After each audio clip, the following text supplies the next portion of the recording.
அந்த கார்த்திகோட உங்களுக்கு கான்டாக்ட் இருந்துக்குது, அந்த ஒரு இது கவத்தினால்தான் உங்க ஹஸ்பண்ட் வந்து உங்ககிட்ட வந்து இதை எதிர்பார்க்கலாம் அப்படின்னு சொல்றாங்க.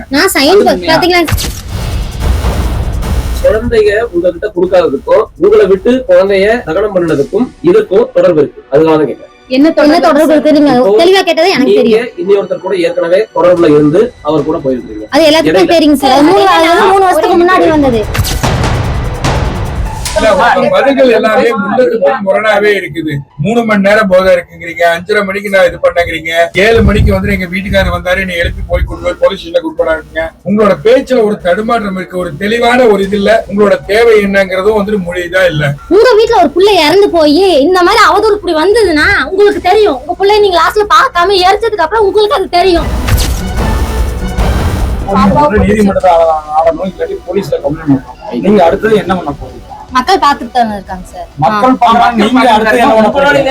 என்னோட அவர் மேல கம்ப்ளைண்ட் பண்றேன். அடுத்து என்ன கம்ப்ளைண்ட் பண்ண போறீங்க? 4 மணிக்கு அந்த ஒரு முடக்கு குடிச்சா சரி, ஒரு வாயில ஊத்துறோம் அப்படின்னா இருங்க சார். ஒரு வாயில ஊத்துறப்ப அந்த ஒரு வாயில எவ்வளவு இருக்கும்? ஊத்தும் போதே தெரியும் உங்களுக்கு. அதே ஊத்துறோம்னு டக்குனு அதோட வச்சுட்டீங்க சார். தூக்கிட்டீங்க, முழுங்கிட்டீங்க சார். டக்குனு அண்ணாந்து இப்படி ஊத்துற உள்ள வாயில மூத்தி கொப்பளிச்சு நம்ம குடிக்கிறதுல டக்குனு ஊத்துற தொண்டையில உள்ள போகுது. அது போனது. ஆனா அதுக்கப்புறம் அது என்ன ஸ்மெல் அடிக்குது. கொஞ்ச நேரம் இருந்துங்க சார். எப்படா ஒரு 2 மணி நேரம் 3 மணி நேரத்துக்கு இருந்துச்சு சார். சொன்ன மாதிரி ஏற்கனவே என்னுடைய கணவர் வந்து வீட்டுல மது வாங்கி வச்சிருந்தாரு, ஒரு ஜூஸ்ல கலந்து வச்சிருந்தாரு. ஒரே ஒரு முடக்கு குடிச்சேன்னு சொன்னீங்க இல்லையா? ஒரு நிமிஷம். ஒரு முடக்கு குடிச்சா எத்தனை மணிக்கு நீங்க குடிச்சீங்க அந்த ஒரு முடக்கு? கரெக்டா ஒரு 4 மணி இருக்குங்க சார். 4 மணி இருக்குங்க சார். 4 மணிக்கு அந்த ஒரு முடக்கு குடிச்சா சரி, ஒரு வாயில ஊத்துறோம் அப்படின்னா இருங்க சார். ஒரு வாயில ஊத்துறப்ப அந்த ஒரு வாயில எவ்வளவு இருக்கும்? ஊத்தும் போதே தெரியும் உங்களுக்கு. அதே ஊத்துறோம்னு டக்குனு அதோட வச்சுட்டீங்க சார். தூக்கிட்டீங்க, முழுங்கிட்டீங்க சார். டக்குனு அண்ணாந்து இப்படி ஊத்துற உள்ள வாயில மூத்தி கொப்பளிச்சு நம்ம குடிக்கிறதுல டக்குனு ஊத்துற தொண்டையில உள்ள போகுது. அது போனது. ஆனா அதுக்கப்புறம் அது என்ன ஸ்மெல் அடிக்குது.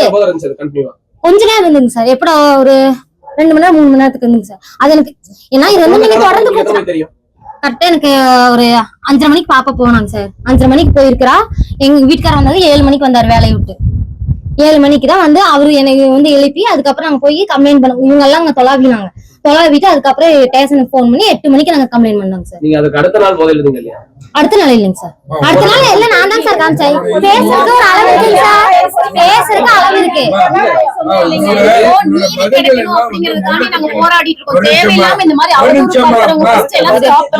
பதில்கள் எல்லாமே முன்னதுக்கு முரணாவே இருக்குது. சரிங்களா? 3 மணி நேரம் போதை இருக்குங்கிறீங்க, 5:30 மணிக்கு நான் இது பண்ணங்கிறீங்க, 7 மணிக்கு வந்து எங்க வீட்டுக்காரர் வந்தாரு, நீ எழுப்பி போய் கொண்டு போய் போலீஸ் ஸ்டேஷன்ல கொடுப்பாங்க. 2 நாள்ங்கிறது 7 மணிக்கு வந்தாங்க சார். 7:30 மணிக்கு இவங்க எல்லாம் வந்தாங்க. நான் முடிச்சுக்கிறேன், அதுக்கப்புறம் உங்க விளக்கத்தை சொல்லுங்க. 2 நாள்ங்கிறீங்க, 5 நாள்ங்கிறீங்க. உங்களோட பேச்சுல ஒரு தடுமாற்றம் இருக்கு, ஒரு தெளிவான ஒரு இது இல்ல. உங்களோட தேவை என்னங்கிறதும் வந்து மொழிதா இல்ல. இன்னொன்னு சொல்லுமா சார், தடுமாற்றம் வந்து எதுனாலன்னு கேட்டீங்கன்னா, இப்போ உங்க வீட்டுல ஒரு புள்ள இறந்து போய் இந்த மாதிரி அவதூறு இப்படி வந்ததுன்னா உங்களுக்கு தெரியும். உங்க பிள்ளை நீங்க லாஸ்ட்ல பார்க்காம எரிச்சதுக்கு அப்புறம் உங்களுக்கு அது தெரியும். உங்க வீட்டுல எல்லா வீட்லயும் புள்ள இருக்குது இல்ல. சிஎம் என்னமா பேசினாரு? சிஎம் சார் கிட்ட பேசுறீங்க சார். பேசுறதுக்கு எவ்வளவு சீக்கிரமா நான் நடவடிக்கை எடுக்க முடியுமோ அவ்வளவு சீக்கிரம் நான் எடுப்பேன். அவர்கிட்ட சொன்னீங்களா நீங்க இந்த மாதிரி உங்களுக்கு தெரியாம எரிச்சிட்டாங்க? அதெல்லாம் சொல்லலைங்க சார். நாங்க வந்து அவர் வந்து பேசினாரு, 3 வார்த்தை பேசினாரு. எவ்வளவு சீக்கிரமா எடுக்க முடியுமோ எடுக்கிறோமா, நான் அவனை வந்து நேர்ல வந்து பாக்குறேன் அப்படின்னு இருக்காருங்க சார். எனக்கு என்னன்னு கேட்டீங்கன்னா, அப்போ எனக்கு வந்து குழந்தைய கண்ணுல காட்டாம எரிச்சது, குழந்தைய எப்படி எரிக்கலாம், அடக்கம் பண்ண வேண்டியது. அதுக்கு என்னதான் எதிர்பார்க்கறீங்க? இப்ப எரிச்சிட்டாங்க, எனக்கு வந்து இப்போ நியாயம் கிடைக்கணும் சார். அவர் மேல கம்ப்ளைண்ட் பண்றேன் சார். என்ன நியாயம்? பையன் கேக்குறாங்க சார். இப்போ அவர் வந்து உள்ளதான் போயிடுச்சுன்னு பார்த்தா பையனையும் புடிங்கி வச்சிருக்காங்க. இது என்ன நியாயம்? அதான் இப்போ நீங்க அந்த இதை ஒரு தெளிவா சொல்லுங்க. எனக்கு பொண்ணை அதுவும் தெரியல சார். பையனும் வேணும், எனக்கு இதுக்கு நியாயம் வேணும். எப்படி அம்மாட்ட காட்டாம எப்படி கொண்டு போய் பிள்ளையை எரிக்கலாம்? எனக்கு இதுக்கு நீதிமன்றத்தை ஆடணும், இல்லாட்டி போலீஸ்ல கம்ப்ளைண்ட் பண்ணணும். நீங்க அடுத்தது என்ன பண்ண போறீங்க? மக்கள் பாத்துட்டு தானே இருக்காங்க சார். மக்கள் பாக்குறாங்க, நீங்க அடுத்து என்ன பண்ண போறீங்க? என்னோட அவர் மேல கம்ப்ளைண்ட் பண்றேன். என்ன கம்ப்ளைண்ட் பண்ண போறீங்க? அம்மாட்ட குழந்தை கேட்டாம அம்மா எங்க சம்மதமே இல்லாம என்னோட சம்மதம் எல்லாம் போய் கையெழுத்து போட்டாச்சு. எனக்கே தெரியாம வாங்கிட்டு பின்னாடி கொண்டு போயிட்டாங்க. எனக்கு நான் இங்க இருந்து போறக்குள்ள கொண்டு போய் குழந்தைய எரிச்சிட்டாங்க. இதே பத்தாதாங்க சார். இல்ல நான் பண்ணிருந்தா எங்க அப்பாவுக்கு தெரியாம நான் பண்ணிருந்தேன். அவர் மேல என்ன அலிகேஷன் அத சொல்லுங்க. அலிகேஷன் அவர் மேல கம்ப்ளைண்ட் பண்றேன் சார். என்ன கம்ப்ளைண்ட்? அம்மாவுக்கு தெரியும் இந்த மாதிரி பண்ணதா கம்ப்ளைண்ட் இல்லையா சார்? நான் தெரியுது ஒரு பெத்த தாய்க்கு தெரியாம குழந்தை கொண்டு போனது, அம்மா இங்க இருந்து போறக்குள்ள போயிட்டு இருக்கா வந்துட்டு இருக்கோம் தெரியும், அதுக்குள்ள எதுக்கு அடிக்கணும்? இப்போ போலீஸ் வந்து குழந்தைக்கு இந்த மாதிரி ஆயிடுச்சு, யாருனாலையும் தாங்க முடியாத ஒரு துக்கம். போலீஸ் நடவடிக்கை எடுத்திருக்காங்க, 2 பேரை கைது பண்ணிருக்காங்க. அதுல ஒருத்தனுக்கு வந்து கை கால் உடைஞ்சிருச்சுன்னு சொல்றாங்க. 2 பேரையும் ரிமாண்ட் பண்றாங்க. இன்னொன்னு என்ன கேட்டீங்கன்னா சார், எனக்கு வந்து போலீஸார் இப்போ வந்து அடுத்ததாக வந்து உங்களுக்கு நிவாரண நிதின்னு சொல்லி ஒரு அமௌண்ட் கொண்டு போய் குழந்தைகளுடைய தந்தை கிட்ட கொடுத்துருக்காங்க, அது உங்களுக்கு தெரியும். எங்களுக்கு நீங்க வந்து எதிர்பார்க்கறது என்ன? எனக்கு என்னன்னு கேட்டீங்கன்னா, எனக்கு நிதி எது வேண்டாம், நிதி எனக்கு எது வேண்டாம், எனக்கு வந்து நீதி தான் எனக்கு வேணும். நிதிங்கிறது வந்து இன்னைக்கு இல்லைங்க சார், எப்ப வேணாலும் அதை சம்பாதிச்சுக்கலாம், அது வேற. எனக்கு புள்ள போச்சு, எனக்கு நீதி தாங்க சார் எனக்கு வேணும். எனக்கு எல்லாம் சப்போர்ட் பண்ணாங்க, அத்தனை பேர் சூலூர்ல வந்து சப்போர்ட் பண்ணாங்க, அவங்க எனக்கு இதுக்கும் சப்போர்ட் பண்ணுவாங்க, இதுக்கு கண்டிப்பா அவங்க வருவாங்க, அவ்வளவுதான். இதை என்ன நம்பி நான் கேட்கறேன், இதுக்காக எனக்கு நீங்க வரணும், எனக்கு நீங்க சப்போர்ட் பண்ணணும். இந்த குழந்தை இப்படி பண்ணிட்டாங்க நான் சொல்லி கேட்டங்காட்டி இப்ப அவதூறுப்பை வந்து இந்த மேல நிறைய பரப்புறாங்க, எனக்கு இது தெரியுது, அவ்வளவுதான் வேணும். இந்த மாதிரி தமிழ்நாட்டுல வந்து நிறைய சம்பவங்கள் நடந்துட்டே இருக்கு. நீங்க இப்ப குழந்தைய ஆமா சார், எனக்கு இன்னைக்கு போயிருச்சு. என்ன மாதிரியான சட்டங்கள் வரணும்னு எதிர்பார்க்கறீங்க? எனக்கு இந்த மாதிரி போயிடுச்சுங்க சார். இதை விட அவனுக்கு கொடுக்குற தண்டனை இந்த அதை பார்த்துட்டு இனிமேல் யாரும் இந்த மாதிரி பண்ணக்கூடாதுங்க சார். எனக்கு அது ஒண்ணுதான். எந்த குழந்தைக்கு நடக்கூடாது. எல்லா வீட்லயும் பிள்ளைங்க இருக்குது, எல்லா வீட்லயும் தங்கச்சி மாதிரி இருக்காங்க. அதனால இந்த மாதிரி அவனுக்கு கொடுக்கறத பார்த்துட்டு யாரும் இந்த மாதிரி பண்ணக்கூடாதுன்னு இருக்கு மேல. எனக்கு அது ஒண்ணுதாங்க சார். அதுக்காக தான் நம்ம அரெஸ்ட் பண்ணிருக்காங்க. அரெஸ்ட் பண்ணிட்டாங்க சார். ஒரே நிமிஷம், ரீசெண்டா வந்து ஏர்போர்ட் கிட்ட ஒரு சம்பவம் பார்த்திருப்பீங்க. அதுல கைது பண்ணவங்களுக்கு என்ன பண்ணாங்க, ஆயுள் தண்டனை கொடுத்தாங்க. எவ்வளவு சீக்கிரமா கேஸ் கொண்டு வரணும் கொண்டு போனாங்க. அதே போல இதுக்கும் வந்து கைது பண்ணிருக்காங்க. அதே மாதிரி ஆயுள் தண்டனையோ மரண தண்டனையோ கேஸ் நடக்கணும் இல்லையா? அதுக்கான காலம் இருக்கு இல்லையா? நீங்க என்ன எதிர்பார்க்கறீங்க? உங்களுடைய நீதி என்ன? வேற யாருமே இல்லைங்க சார். எனக்கு இவங்க 2 பேருக்கு மேலதான் அதை வந்து அன்னைக்கு காலையில நான் சொன்ன எந்திரிச்சு எனக்கு எதுக்கு அவங்க மேல சந்தேகம் இருக்குதுங்காட்டி, அவங்க கூடவே இருந்தங்காட்டி எங்களுக்கு அந்த டவுட் வரல. கூடவே சப்போர்ட் பண்ணங்காட்டி நாங்க என்ன நினைச்சிட்டோம், சரி இவங்க கூட தானே இருக்காங்க, அவங்க அதை பண்ண மாட்டாங்க. அந்த லேடி சேர்ந்து அதுல இருக்கும்னு எனக்கு அது தெரியல. அதுக்கப்புறம் தான் எங்களுக்கு தெரிய வந்தது. டவுட்டுக்கு யார்கிட்ட சொன்னீங்க? டவுட்டுக்கு எல்லாத்துக்கிட்டையுமே சொன்னா அவங்க கூடவே இருந்தங்காட்டி போலீஸ் ஆபீசர்ஸ் யாராச்சும் சொன்னீங்களா? எல்லா போலீஸ் ஆபீசர் இருந்தாங்க, 2 லேடி இருந்தாங்க, அவங்க வந்திருந்தாங்க. அவங்க டவுட் கேட்டாங்க. அப்ப நான் இருந்தேன்னு சொன்னா லேடி உடம்புங்கிறீங்களா? யாருங்க அந்த லேடி? யாரு? கார்த்திகனோட அதே 2வது கல்யாணம் பண்ணிருக்காங்க சார். அந்த லேடிக்கு இதுல வந்து உடம்பு இருக்குங்கிறீங்களா? ஆமாங்க சார். என்ன ப்ளே பண்ணிருக்காங்க? ஏன்னா அவங்கதான் சார் டைவர்ட் பண்ணி விட்டது. அவனும் அந்த லேடியுமே மோகனுங்கிறவங்க டைவர்ட் பண்ணி விட்டது எங்களை. என்னன்னு சொல்லிட்டு குழந்தை இதுலதான் போச்சு, ஸ்கூட்டில தான் போச்சு, ப்ளூ கலர் ஸ்கூட்டில தான் போச்சு, அப்படி இப்படின்னு சொன்னாங்க. அதுக்கப்புறம் 10 நிமிஷத்துக்கு ஒரு டைம் போறது வருது இப்படியே இருந்தாங்க. அதுக்கப்புறம் தான் கொஞ்சம் கொஞ்சமா டவுட் வந்து போலீஸார் வந்து அதை ரொம்ப கஷ்டப்பட்டு அவங்களும் கஷ்டப்பட்டு கண்டுபிடிச்சிட்டாங்க. அதை எனக்கு அது வந்து அவங்களுக்கு பெரிய நன்றி நான் சொல்றேன். அவ்வளவுதாங்க. இந்த தகவல் போலீஸ்ல சொன்னீங்களா? அதாவது அந்த பெண்ணும் எங்களை வந்து டைவர்ட் பண்ணாங்கன்ற சொன்னீங்க? அவங்களுக்கு சொல்லியாச்சு, எல்லாத்துக்குமே தெரியும். அவங்க விசாரிச்சாங்க, எல்லாம் விசாரிச்சாங்க. நானும் ஸ்டேட்மெண்ட் எல்லாம் கொடுத்துருக்கேன், எல்லாத்துக்குமே சொல்லி வச்சிருக்காங்க. அவங்களும் அரசுலதான் இருக்காங்க, உள்ளதான் இருக்காங்க. அவங்க பேர் அந்த லேடி அரெஸ்ட் பண்ணி வச்சிருக்காங்க. அவங்க பேர் எனக்கு ஆமாங்க சார், அவங்களே பேர் சரி எனக்கு தெரியாது. 2வது பூக்காரங்க வந்தா எனக்கு தெரியாது, பேர்ல சரியா தெரியாது. அதான் 10 நாளே காலி பண்ணிட்டாங்க. அவங்களும் உள்ளதான் இருக்காங்க சார். எங்கிட்ட அப்படிதான் சொல்லிருக்காங்க. ஆனா உள்ளதான் இருக்காங்க அவங்களும். லேடி மட்டும் நாங்க போறதெல்லாம் பாத்துட்டு உள்ள கூட்டிட்டு போயிட்டாங்க. ஆனா அவளே அடிச்சிருக்காங்க, ஃபுல்லா அடிச்சிருக்காங்க. அடிச்சுதான் உள்ளே கூட்டிட்டு போயிட்டாங்க. இப்ப உங்களுடைய சந்தேகம் வந்து அவங்களையும் கைது பண்ணணும்ன்றீங்களா? அப்படி இல்லைங்க சார். இப்ப அவசரமா கொண்டு போய் பாப்பா எனக்கு அம்மாவோட சம்மதமே இல்லாம இங்க இவ்வளவு தூரம் 3 நாளா நாங்க 2 நாளா போராடிட்டு இருக்கோம் சார். சோ போராடி எங்களுக்கு என்ன நியாயம் சார்? கடைசி நேரத்துல நாங்க பாப்பாவை பாக்க அவ்வளவு கஷ்டப்பட்டு நாங்க போராடினோம் சார். ரோட்ல உட்கார்ந்து ஏன் எரிக்கணும்னு ஒரு கேள்வி கேட்கும்போது உங்களுக்குள்ள ஒரு சந்தேகம் ஒண்ணு இருக்கும்ல, அதுதான் சார். எதுக்கு அவசரமா போகணும், எதுக்குன்னு கேட்காதீங்க. எங்களுக்கு இந்த சந்தேகம் இருக்கு. இல்ல சார், அங்கிருந்த அந்த ஹையர் அபிஷியல்ஸ் எல்லாருமே வந்துட்டு ஒரு மாதிரி டைவர்ட் பண்ணிட்டாங்க. இந்த விஷயம் பெருசாக கூடாது, சீக்கிரமா இது முடியணும் அப்படின்னு நினைச்சிட்டாங்களான்னு என்னன்னு தெரியலைங்க சார். சோ ஏன் புதைச்சிருக்க கூடாது? நம்மளுக்கு வந்துட்டு நீதி கிடைக்கிறக்காண்டி நம்ம வந்துட்டு போராடிட்டு இருக்கோம். சோ நாளைக்கு ஏதாவது டேட்டா பாப்பாவோட தேவைப்படுதா நம்ம அந்த உடலை எடுத்து நம்ம பாக்கலாம். அப்ப இவ்வளவு சென்சிட்டிவான விஷயத்தை என்ன பண்ணிருக்கணும், ப்ராப்பரா புதைச்சிருந்திருக்கணும் சார். இப்ப ஏன் இவ்வளவு அவசரமா போய் எரிச்சாங்க? அதுலதான் சார் எங்களுக்கு சந்தேகம். இவர் வந்து உங்ககிட்ட பேட்டி கேட்க வந்தாரு, அப்ப நீங்க பேச மாட்டேன்னு மறுத்துட்டீங்க. அப்பவே நீங்க உங்கள்கிட்ட கையெழுத்து போடல, நாங்க விருப்பம் நீங்க சொல்லிருக்கல, உங்ககிட்ட தான். ஆமா சார், நீங்க பேச மாட்டேன்னு பேச மாட்டேன்லாம் யார்கிட்டயும் மறக்கல சார். இல்ல சார், எங்களை எல்லாமே வந்துட்டு இந்த பக்கம் பேரிகேட் வச்சு இது பண்ணிட்டாங்க, அந்த பக்கம் போயிட்டாங்க. நாங்க என்ன பண்றது, நெக்ஸ்ட் என்ன பண்றது, பாப்பாவை பிடிக்கணுமே, என்ன பண்றது? எங்க சைடுல ஒருத்தருமே அந்த பக்கம் விடலைங்க சார். எங்க அவங்களோட சைடுல எல்லாரும் போயிட்டாங்க. அந்த சைடுல கடைசியா நான் ஒண்ணு கேட்டேன். நீங்க வந்து அடுத்த கட்டமா என்ன பண்ண போறீங்க? இப்ப உடல் வாங்க சம்மதிச்சிட்டீங்களா? அடுத்து ஏதாவது இல்ல மறுக்கிறீங்களான்னு கேட்டப்போ நீங்க என்ன சொன்னீங்கன்னா, எங்களுக்கு வேற ஒண்ணுக்கு முடியலைங்க, இதுக்கு மேல ஒண்ணு முடியல, பாடி வாங்க சம்மதிச்சிட்டோம்னு சொல்றீங்க. போராடுறது ஒரு தலைபட்சமாவே போயிட்டு இருந்தா எவ்வளவு நேரம் சார் இல்ல, நேத்து சம்மதம் சொன்னீங்க இல்லையா? சம்மதம் நான் சொல்லல சார். ஒருதலை பட்சம்னா யாரு ஒருதலை பட்சமா நினைக்கிறேன்? ஒருதலை பட்சம்னா வந்துட்டு அந்த விஷயத்த சீக்கிரமா முடிக்கணும் அப்படின்னு சொல்லிட்டு அங்க இருந்த கவர்மெண்ட் ஆபீசர்ஸ் எல்லாம் என்ன பண்ணிட்டாங்க, டக்குன்னு அப்பா கிட்ட அவங்களுக்கு அங்க இருந்த எல்லா அபிஷியல்ஸ்க்குமே தெரியும் சார், அம்மாக்கு இதுல சம்மதம் இல்லைன்னு தெரியணும். அப்ப அங்க இருந்து அவங்க என்ன பண்ணிருக்கணும், ப்ராப்பரா கைட் பண்ணிருக்கணும், 2 பேத்தையும் கூப்பிட்டு பேசி கைட் பண்ணிருக்கணும். அப்படி அம்மாவுக்கு விருப்பம் இல்லையா, ஏன் விருப்பம் இல்ல, என்ன ஏது, அதுக்கான நடவடிக்கை எடுத்துட்டு அதுக்கப்புறம் 2 பேத்துக்கிட்டயுமே இருந்துட்டு அதுக்கப்புறம் போய் பண்ணிருக்கணும் சார். அங்கிருந்து அவங்க என்ன பண்ணிட்டாங்க, ஓ அம்மாக்கு சம்மதம் இல்லையா, சரி ஓகே அப்படின்னு சொல்லிட்டு அப்பாவை கன்வின்ஸ் பண்ணி சைன் வாங்கி கொண்டு போய் அவசர அவசரமா எரிச்சிட்டாங்க சார். எரிக்கணும்னு முடிவெடுத்தது யாருங்க? உங்க family side ல? அவங்க family side ல தான் சார் முடிவெடுத்தாங்க.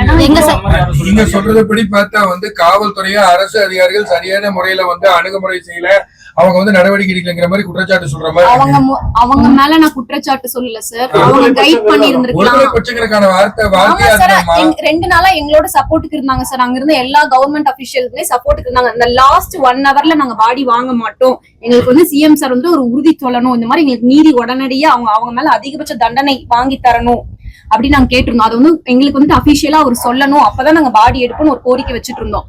அது அந்த நேரத்துல என்ன பண்ணாங்க அப்படின்னா, அந்த 1 ஹவர்ல நாங்க கன்வின்ஸ் ஆகாதனால திடீர்னு அவங்க அப்பாவை கூப்பிட்டு எல்லாம் பேசி அவசர அவசரமா பாடி எடுத்துட்டு போயிட்டாங்க சார். அவர் கடைசியா போகும்போது சொன்னது என்னன்னா, இவங்க கிட்ட கையெழுத்து போட்டுடலான்ற மாதிரி அவரு, நான் 3rd person தான், பட் எம்பியூல என்னன்னா கடைசியா அவருக்கு கிடைக்கிறதும் கிடைக்க விடாம பண்ணிடாதீங்க அப்படின்னு சொல்லிட்டு போனாரு சார். கிடைக்கிறதையும் கிடைக்க விடாம பண்ணிடாதீங்க அப்படின்னு சொல்லி போயிட்டாரு சார். அந்த கிடைக்கிறதும் கிடைக்க விடாம பண்ணிடாதீங்கன்னு சொன்னதுக்கு என்ன, இதுக்கு என்ன அர்த்தம் தான்? இதுக்கப்புறம் தான் நாங்க பாப்பாக்கு நீதி வேணும்னு சொல்லி நாங்க நினைச்சல போராடி அவர் அப்படியே குழந்தை எடுத்துட்டு போனது இதுக்கப்புறம் தான் நடந்தது. இதுதான் சார் அவர் கடைசி சொல்லிட்டு எந்த விதமான கருத்து வேறுபாடு அதுல எதுவுமே இல்லைங்க சார். ஆனா ஏற்கனவே கடந்த சில ஆண்டுகளுக்கு முன்னாடி நீங்க வந்து கணவன் மனைவிக்கு இடையில ஏதோ பிரச்சனை, ஸ்டேஷன்ல அப்ப வந்து பிரச்சனையாச்சுங்க சார். பிரச்சனையாகி அப்புறம் வந்து நான் சைனால நாங்க வச்சு கொடுத்துருந்தோம். அதுக்கப்புறம் பிரச்சனையாகி என்னாச்சுன்னா நான் பிரிஞ்சுல வந்துட்டு அப்புறம் பெரியமா வீட்டுல நான் வந்து கொஞ்ச நாள் இருந்தேன். அதுக்கப்புறம் அவரே நீ தேடி வந்தாரு. சண்டை வரதான் சார். அவர் யாரு? அவர் வந்து ஒரு டிரைவர் தான் சார், பக்கத்து வீட்டுல குடியிருந்தாங்க. உங்க பேச்சு தான் கேட்டிருக்கோம். ஒரு நிமிஷம் அவங்க பேசுறீங்க, விடுங்களேன், சொல்லுங்க. இப்படி கேட்டா இப்ப என்னங்க சார்? இப்ப நாங்க வந்து இப்ப வந்து அதெல்லாம் தேவையில்லாத எதுக்கு சார் பேசணும், எதுக்கு பண்ணணும்? அந்த கார்த்திகோட உங்களுக்கு கான்டாக்ட் இருக்குது, அந்த ஒரு இது கவத்தினால்தான் உங்க ஹஸ்பண்ட் வந்து உங்ககிட்ட வந்து இதை எதிர்பார்க்கலாம் அப்படின்னு சொல்றாங்க. நான் சைன் பாத்தீங்களா சார், இப்ப நான் சைன் நான் போட மாட்டேன்னு நான் சொன்னதுக்கும் அடுத்த கனெக்ட் பண்றதுக்கும் பாருங்க, இதெல்லாம் நான் இப்படி பேசினா என்ன சொல்றது?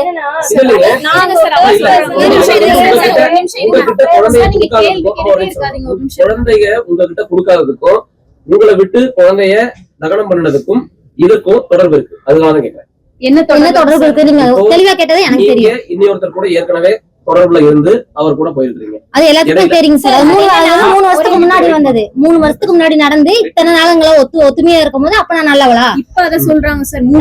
3 வருஷம் முன்னாடி நடந்தது, இப்ப எதுக்கு நீ பேசணும் தான் நான் கேட்கறது. எல்லாத்துக்குமே தெரியும். அது டேஸ்லயும் கேட்டாங்கன்னா அது டேஸ்ல நான் சொல்லியாச்சு, இன்ஃபார்மும் நான் பண்ணியாச்சு. இப்ப எதுக்கு அதை பேசணும்? அதை தான் நாங்க 3 வருஷத்துக்கு முன்னாடி இதை வந்து குழந்தைய பிரிச்சு வைக்கிறதுக்கு இது ஒரு சாக்காடா? நான் கேட்கறது இது ஒரு காரணமா? உள்ளதான் போயிருச்சு. நீங்க தவறா நினைக்கிறீங்களா? இந்த கேள்விகள் நாங்களா கேட்கல, அவங்க சொன்ன குற்றச்சாட்டு முன்னாடி நடந்தது சார். இப்ப 3 வருஷத்துக்கு அப்புறம் எல்லாம் ஒற்றுமையா சார். இத்தனை வருஷம் 3 வருஷமா 4 வருஷமா ஒற்றுமையா வாழ்ந்துட்டு இருக்கோம். இப்பெல்லாம் நல்லா இருந்தது. இப்ப இது முடிஞ்சதுக்கு அப்புறமா பையனை புடிங்கி வைக்கிறதுக்கு வேண்டி இது ஒரு சாக்காடா? நான் கேக்குறது பண்ணும்போதே தெரியும் அவங்க எல்லாம் ஒட்டுக்காத இருந்தாங்க. நீங்க 2 நாளா பாத்துருப்பீங்க. ஒரு வேளை உட்கார்ந்தாரு, எங்க கூட வேலை நின்னாரு, எல்லாம் பண்ணினாரு. அவங்க சொந்தக்காரங்க வந்தாங்க, அப்படியே மாறிட்டாரு. நீங்க ஏன் இப்படி பேசுறீங்க? வந்தாங்க, அப்ப மாறினாரு சார். இல்ல கிடைக்கிறது அவரு கூட்டி வைக்கிறாரா இல்லையா சார்? அவங்க வீட்டுல பண்ணிடாதீங்க அப்படின்னு சொல்லிதான் சார் அவர் போனார். நாங்க நீதி வேணும், எங்களுக்கு பாப்பாவை புதைக்கணும், அதுதான் எங்களோட கோரிக்கை. ஆனா எரிச்சிட்டாங்க சார். சார்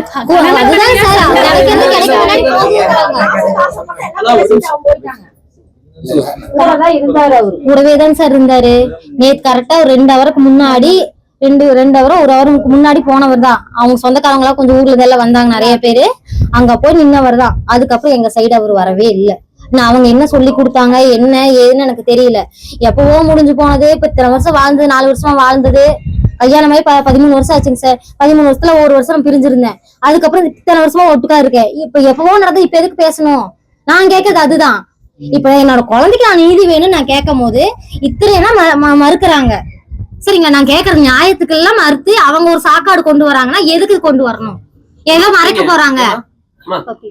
நேத்து நீங்க பாடி வாங்க மாட்டேன் அப்படின்னு சொல்லி ஒரே பிடிவாதமா நின்று இருந்த நேரத்துல உங்களை கூப்பிட்டு அதிகாரிகளும் சட்டமன்ற உறுப்பினர் உள்ளிட்ட ஒரு சிலர் பேசினாங்க இல்லையா? அதுக்கப்புறமா தான் நீங்க வந்து என்ன சொன்னாருன்னா, கிடைக்கிறது கிடைக்கும், நீங்க ஏன் இப்படி பண்றீங்க? யார் சொன்னா? அவங்க அப்பா சார். சரி, நீங்க ஏன் இப்படி எல்லாம் பண்ணிட்டு இருக்கீங்க அப்படின்னு சொல்லி கேட்டாங்க சார். அதுக்கப்புறம் நீங்க சைலண்ட் ஆயிட்டீங்க? சைலண்ட் ஆகல சார். நானு அதுக்கப்புறம் தான் சைலண்ட் ஆயிட்டீங்க? அதுக்கப்புறம் நான் சைலண்ட் ஆகல சார். அதுக்கப்புறம் யாருமே பிரஸ் எல்லாம் யாருமே இல்லீங்களே சார் அங்க. நாங்க தான் உங்கள்ட்ட கேட்கமேமா சார். அதுக்கப்புறம் நான் என்னங்க சார் பேசுறது வந்து, நாங்க எல்லாம் உடனே பாப்பாவை வந்து குறைக்கணும், எரிக்க கூடாது அப்படின்னு சொல்லி அவசர அவசரமா அவங்கள பார்க்க போனோம் சார். எங்களோட இது ஒன்னே ஒண்ணுதான். நேத்து அவங்க பாடி வாங்க சம்மதிச்சதுக்கு அப்புறமா கிட்டத்தட்ட 1.5 மணி நேரமா பாடி அங்கதான் இருந்துச்சு. உடனே எடுத்துட்டு போயிட்டாங்க சார். பாடி வாங்கன்னு சொல்லி 1 மணி நேரத்துக்கு மேல பாடி அங்கதான் இருந்துச்சு. நீங்களும் அங்கதான் இருந்தீங்க. நீங்க அப்பெல்லாம் எதுவுமே பேசல. அது முடிஞ்சு 28 மணி நேரத்துக்கு அப்புறமா இன்னைக்கு செய்தியாளர் காலையிலேயே நாங்க வந்து இது வந்து தங்கச்சி பேட்டி கொடுத்துருந்தாங்க சார். காலையிலேயே இது வந்து குற்றோம் காலையில சொன்னவங்க மதியம் ஏன் சொல்லலன்னு காலையில நாங்க பாடி வாங்க மாட்டோம் சொன்னாலே மதியமா ஏன் சார்? அதுக்குள்ள கொண்டு போயிட்டாங்க. அதுக்குள்ள நான் போய் பிள்ளைய பார்க்க வேண்டாமா சார்? இங்க இருந்து நாங்க அவங்க போறது, அவங்க ஆம்புலன்ஸ்ல போறாங்க. நாங்க இங்க இருந்து போறோம், அவங்க ஏதாவது பண்ணிடுவாங்க, குழந்தைய லாஸ்டா நான் பார்க்க வேண்டாமா? அவசரமா நாங்க போய் அவங்க போறக்குள்ளவே எரிச்சிட்டாங்க சார். யாருமே நல்ல பேட்டி நான் கொடுத்துட்டு அங்க இருந்து போறக்குள்ள எல்லாம் முடிச்சுட்டு நீங்க லேட்டா வந்தீங்க அப்படின்னா அது ஒரு காரணம் வந்துடாதா? பாடி இங்க இருந்து போச்சா? நீங்க பின்னாடியே போனேன்னு சொன்னீங்களா? பின்னாடி போய் கரெக்டா இருங்க. கரெக்டா இங்க இருந்து நாங்க தெரியுங்க சார். தெரியும் தானே? நீங்க அப்படி போறதுக்கு எவ்வளவு நேரம் லேட் ஆச்சு? பாடி எரிக்கிறது குறைஞ்சபட்சம் ஒரு 1.5 மணி நேரத்துல 2 மணி நேரம் ஆகுமா? நாங்க எங்க போறோம் அவசரமா பண்ணிருக்காங்க சார். சார் எல்லாமே அரேஞ்ச் பண்ணி வச்சிட்டாங்க சார். எல்லாமே இந்த போறதுக்குள்ள அரேஞ்ச் பண்ணி வச்சிட்டாங்க. கலெக்டர் அமைச்சர் எல்லாம் வந்து அஞ்சலி செலுத்துறாங்க சார். நாங்க ஒரு கார் அவங்களுக்கு வண்டி வந்து ப்ராப்பரா இருந்துச்சு கிளம்பி போறதுக்கு. எங்க கிட்ட வண்டி வந்து 1/2 hour 1 hour லேட்டா தான் போனோம். அதான் உண்மை. அதான் 1 hour லேட்டா போனீங்க. அந்த 1 hour அங்க இது நடந்துச்சு. அதான் இடையில நாங்க போன் பண்ணப்ப நாங்க போயிட்டு இருக்கோம் அப்படினாங்க. உங்களுடைய கோரிக்கை மட்டும் சொல்லுங்க. போதும், கோரிக்கை மட்டும் சொல்லுங்க. நீங்க என்ன எதிர்பார்க்கறீங்க? என்ன கோரிக்கை மட்டும்? நீதினா என் பிள்ளை வந்து கண்ணுல காட்டல. ஃபர்ஸ்ட் அங்க இருந்து எடுத்துட்டு போனது எனக்கு தெரியாது. நான் இங்கிருந்து நாங்க போயிட்டு இருக்கோம்னு தெரிஞ்சதுக்கு அப்புறம் நாங்க திரும்ப போன் பண்றப்ப போன் சுவிட்ச் ஆஃப் பண்ணி வச்சுட்டாங்க. நான் இங்கிருந்து நாங்க போறப்பல எதுக்கு அவசரமா நீ வந்ததுக்கு அப்புறம் தான் நான் பண்ணுவேன்னு சொல்லிட்டு எதுக்கு அவசரமா எரிக்கணும்?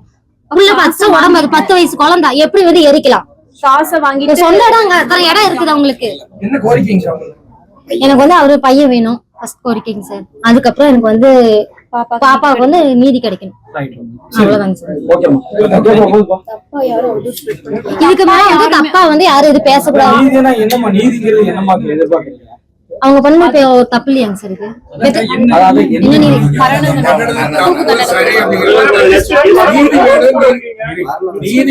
நீதி?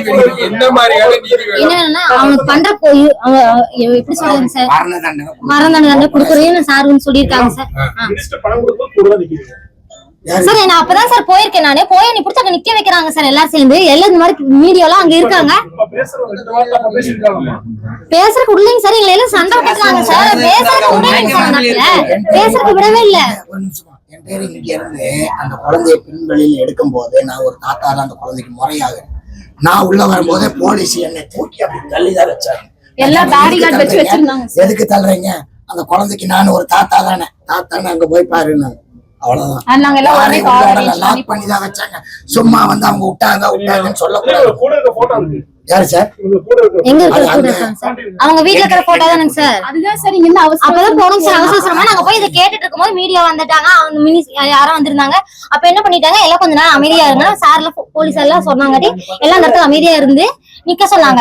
நின்னாங்க சார். அவ்வளவுதான். அது கொடுத்த காசு அதுல எவ்வளவு இருந்தது என்ன நடந்துச்சோ அதை தெளிவா சொல்லுங்க. தெளிவா சார் போனோம் சார். போனோம்னா நாங்க வந்து பேசிட்டு இருந்தோம். நாங்க எதுக்கு வந்து நாங்க வரக்குள்ள எதுக்கு பிள்ளைய எரிச்சிங்க அப்படின்னு நாங்க பேசிட்டு இருக்கும்போது இவங்க எல்லாம் வந்துட்டாங்க.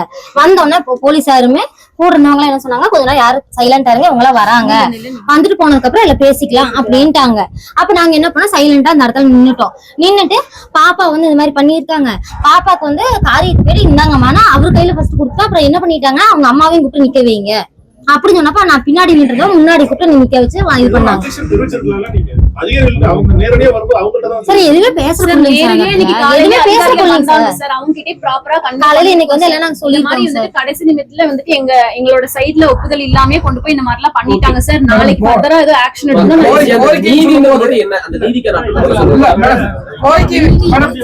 அதான் சார் அதிகபட்ச தண்டனையா அவங்களுக்கு மரண தண்டனை கொடுக்கணும் சார். நெக்ஸ்ட் டைம் இந்த மாதிரி யாரும் பண்ணாம முடியலைங்க சார்.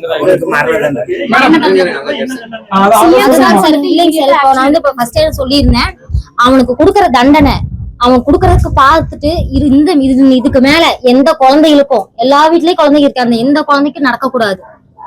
சரிங்களா சார்? அந்த மாதிரி அவன் வந்து தண்டனை கொடுக்கணும். அணுவா என் குழந்தை சேர்த்து இருக்குது, அவனும் அணுவா சாகணும், அந்த மாதிரி கொடுக்கணும் சார். எனக்கு நீங்க போராட்டம் நடத்தின அன்னைக்கு ராத்திரியே வந்து ஐஜி உங்ககிட்ட ஒரு உறுதி கொடுத்தாங்க, யாருமே எதிர்பார்க்காத ஒரு தண்டனையை நாங்க நிச்சயமா நிறைவேற்றி தருவோம் ஒரு உறுதி கொடுத்தாங்க. காலையில அவரும் சொன்னாரு, அவருக்கு நீங்க வந்து இந்த 7 மணிக்குள்ள பண்ணித்தரேன்னு அவங்க சொன்னாங்க. காலையில 7 மணிக்குள்ள பண்ணல. 7 மணிக்கு என்ன பண்ணி சாயங்காலம் குழந்தை வந்து இறந்துருச்சு வந்து எங்களுக்கு சாயங்காலமே நாங்க சாலை மறியல் பண்ணணும் சார். சாலை மறியல் பண்ண என்ன சொன்னாங்க, எம்எல்ஏ சார் எல்லாரும் கூப்பிட்டு பேசி ஐஜி மேம் பேசி காலையில 7 மணிக்குள்ள உங்களுக்கு ஒரு முடிவு தெரியும் அப்படின்னு சொன்னாங்க. 7 மணி வரைக்கும் வெயிட் பண்ணோம், ஒண்ணுமே நடக்கல. இப்ப இன்னைக்கு காலையில சிஎம் சார்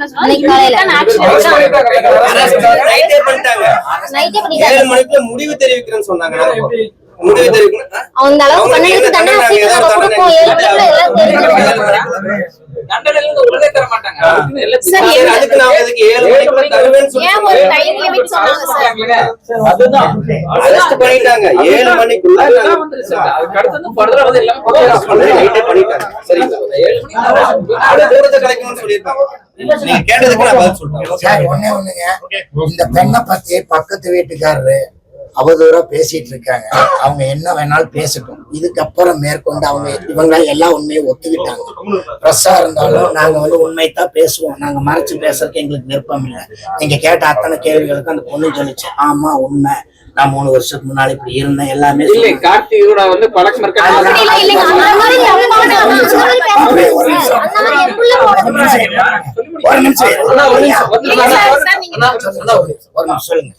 அப்படி சொல்றாங்க. அதுக்கான இது பதில் வரவே இல்லை. நான் சொல்றேன் பதில். நீங்க சொல்றேன் இந்த மாதிரி இப்போ நீங்க அவங்க உங்க மேல சொல்றாங்க அலிகேஷன், அவங்க மேல நீங்க ஏதாவது புகார் கொடுக்க போறீங்கன்னா அதையும் பதில் சொல்லிருங்க. ஆமாங்க சார். இப்ப வந்து உண்மையா இருந்து நீங்க வந்து கூட இருக்கா இல்லையா அந்த அதான் இருக்கு சார். இப்ப வந்து தேவையில்லாம இவங்க வந்து சொல்றாங்க, உண்மையாலுமே அந்த மாதிரி இருந்தால் என்ன தண்டனை வேணா எனக்கு கொடுக்கலாம். அந்த மாதிரி இல்லாதப்போ இந்த மாதிரி அவதூறு பேசும் போது சத்தியமா சொல்றேன், எனக்கு ஏதோ ஒண்ணு அப்படின்னா இவங்க உள்ள போவாங்க. தேவையில்லாம இந்த மாதிரி யாரும் பேசக்கூடாது ஒருத்தவங்களை. ஏன்னா நாங்களே இல்ல இழந்து உட்காந்துட்டு இருக்கோம். ஒருத்தவங்க வந்து வாய் இருக்குது அப்படின்னு சொல்லி எல்லாமே பேசக்கூடாது. இது உண்மையா என்னன்னு மேல இருக்கிற கடவுளுக்கு தெரியும். போனது எனக்கு போயிருக்குது, அவங்க வீட்டுல யாருக்கு போக கிடையாது. அவங்க வீட்லயே குழந்தை இருக்குது. சரிங்களா? எனக்கு தான் போயிருக்குது. இப்போ ஒண்ணுதான் போயிட்டு பார்த்தா இன்னொன்னு போயிருச்சு. சரிங்களா? தேவையில்லாம அவதூறு இப்படி பரப்ப வேண்டாம். இந்த மாதிரி திரும்ப தேவையில்லாம இப்படி பேசினாங்கன்னா அவங்க மேல கண்டிப்பா வளர்ச்சி. இந்த மாதிரி கார்த்திகோட பழக்கம் இருக்குன்னு சொல்லுவாங்க சார், எல்லாம் சொல்லுவாங்க. ஏன்னா பண்ணது அவங்க தான் தப்பு, அவங்க எல்லாமே சொல்லுவாங்க சார்.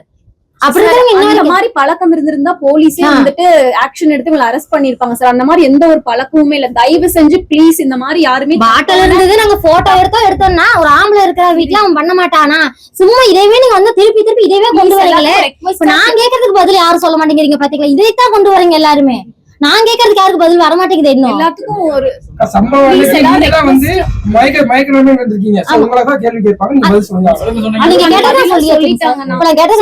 சொல்ல வேண்டிய ஒரே விஷயம் என்னன்னா ரெக்வெஸ்டா சொல்றேன். சோ நம்ம எங்க வீட்டுல இந்த மாதிரி நடந்திருக்கு, நாங்க நீதிக்காண்டி போராடிட்டு இருக்கோம். ப்ளீஸ் தயவு செஞ்சு யாருமே இந்த மாதிரி தப்பான விஷயங்களை வந்துட்டு பரப்பாதீங்க. எல்லா வீட்லயுமே குழந்தைங்க இருக்குது. பாப்பாக்கு வந்து நீதி கிடைக்கணும், இது கிடைக்கணும். போது இது கேஸே டைவர்ட் ஆகுது. சோ நீங்க தயவு செஞ்சு ப்ளீஸ் இந்த மாதிரி தப்பான விஷயங்களை பரப்பாதீங்க. எங்களுக்கு ஒரு நீதி கிடைக்கணும் அப்படிங்கறதுக்காக நாங்க நாங்க இதுக்கு போராடிட்டு இருக்கும் போது நீங்க இன்னொன்னு கொண்டு வந்து இதுல கொண்டு வந்து பேசும்போது எல்லாருமே எங்களோட சப்போர்ட்டா இருப்பீங்கன்னு சொல்லி நாங்க ரொம்ப நம்பிக்கையா இருக்கோம். அதனால இப்ப நாங்களே எல்லாம் கூப்பிட்டு நாங்களே சொல்லிட்டு இருக்கோம்.